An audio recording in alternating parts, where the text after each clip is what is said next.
নমস্কার, আমি ডক্টর দীপানিতা পাল, homeopathy consultant. আজ এই ভিডিওটির মাধ্যমে একটি ইম্পর্টেন্ট টপিক নিয়ে আলোচনা করব, যেটা আমাদের ডেলি প্র্যাকটিসেই ফেস করতে হচ্ছে। সেটা হচ্ছে, আপনাদের অনেকেরই কমপ্লেন থাকছে হাতের তালু পায়ের তালু জ্বালা পোড়া বোধ হচ্ছে। তার পাশাপাশি কেউ কেউ বলছেন সেটা অবশ হয়ে যাচ্ছে, এবং অনেকেই বলছেন ইলেকট্রিক শকের মতো যেন কোনো একটা পেন এলো আবার চলে গেল। কারো কারো ক্ষেত্রে স্টিচিং পেন হচ্ছে, কেউ কেউ বলছেন আবার সেটা অবশ হয়ে যাচ্ছে হাতের তালু পায়ের তালু।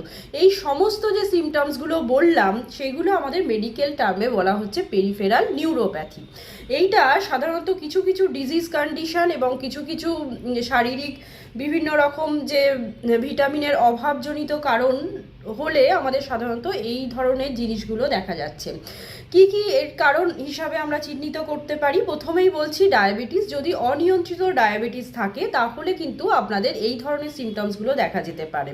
নেক্সট যে পয়েন্টটা হচ্ছে সেটা হচ্ছে kidney disease. Chronic kidney disease যাদের আছে তাদের হাতের তালু পায়ের তালু জ্বালা পোড়া বোধ হতে পারে। যে সমস্ত সিমটমসগুলো বললাম সেগুলো হতে পারে। কিছু কিছু ভিটামিন আছে, যেমন হচ্ছে ভিটামিন B1, B12, B6। এই সমস্ত ভিটামিনের অভাবজনিত লক্ষণ হিসাবে আপনাদের এই সিমটমসগুলো প্রকাশ পেতে পারে। নেক্সট যে পয়েন্টটা হচ্ছে, যাদের আর্থারাইটিস আছে, বিশেষ করে রিউমাটয়েড আর্থারাইটিসের ক্ষেত্রেও কিন্তু এই সমস্ত সিমটমসগুলো হয়। অনেকের ক্ষেত্রে কিছু কিছু ডিজিজ কন্ডিশন আছে যার মধ্যে নার্ভটা কম্প্রেসড হয়ে যাচ্ছে, যেমন হচ্ছে কার্পাল টানেল সিনড্রোম হতে পারে এবং টার্সাল টানেল সিনড্রোম। এই ডিজিজেও কিন্তু আপনাদের এই জিনিসটা হতে পারে। আর যে কন্ডিশন আমি বলবো, যাদের যে কমন যে ফ্যাক্টরটা যেহেতু ফিমেলদের ক্ষেত্রে হচ্ছে, যাদের কমপ্লিট স্টপেজ অফ মেনস্ট্রুয়েশন, মানে মেনোপোজাল ওমেন যারা আছেন, তাদের দেখা যাচ্ছে বিভিন্ন রকম হরমোনাল চেঞ্জেস আসে আফটার মেনোপোজ। তাদের ক্ষেত্রেও কিন্তু এই হাতের তালু পায়ের তালু জ্বালা পোড়া বোধ হতে পারে। অনেক সময় দেখা যাচ্ছে একটা ঝিনঝিন ভাব হতে পারে, অবশ হয়ে যেতে পারে।